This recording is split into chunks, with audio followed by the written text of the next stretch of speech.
Every great creative work stands on the shoulders of giants. Welcome to RetroInspection, where we examine and find out where the things we love today came from. Because they weren't adapting the novel, there was some kind of a rights transferal deal where they were really adapting one of the theatrical versions. So, like, that let them out of the deal. Somehow they probably would not have had to pay her.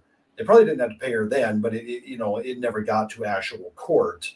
They just basically gave Florence a bunch of money to go the hell away and quit yelling at them, and don't give them bad publicity for this movie that they've spent a lot of money on. Plus, for example, also its Spanish language version that they didn't spend quite as much money on, but it was worth it as a cost of doing business, just to slip for a few bucks.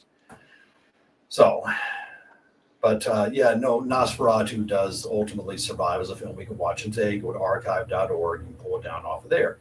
And it works, man. I don't know. I saw it probably 20 years ago, and it still works. It's very effective. It's a very good movie. Probably more so than the Universal version, which is.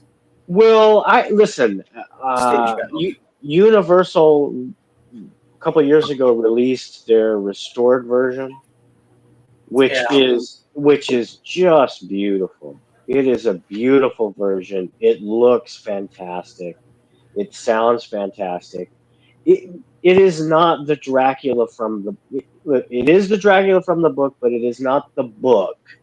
No. The way that it's presented. It's the play. Like I said, it's adapted from the play, so the play has to streamline the novel enormously. What are you going to have a bunch of people up there writing on stage the whole time, or in reading it out loud as they write it? Right. I went to the castle and his wives tried to eat me, and their voluptuous horror as they bent over me with their gaping mouths. No.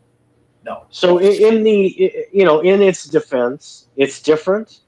It's also quite effective. These are both classic movies. Nosferatu is different because it kind of had to be different.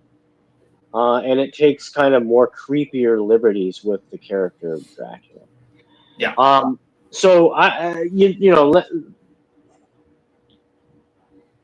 my review of Dracula, I was surprised at how much I liked this book. I don't think I'd ever read it before, but it is very effective. The way, even though I have my gripes against epistolary style, and perhaps the first Harkins section is overlong, when it gets moving, and it is those scenes with Renfield and Dracula, and with Van Helsing and Dracula. I mean, they are really, really good.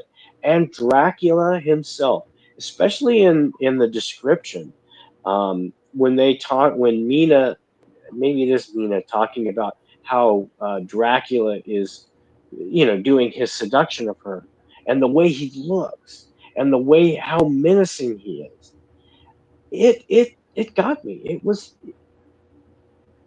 Yeah, I agree. I mean, the epistolary structure is really my only beef with it. I think it would have worked better being streamlined, and using a conventional third person narrator. But shit, that's a quibble. I mean, it's not. Yeah. It's not Varney the Vampire with it's not 900 pages long. Like, subscribe, repost, share everywhere. To see what else we're up to, visit xynobooks.com, xenobooks.com.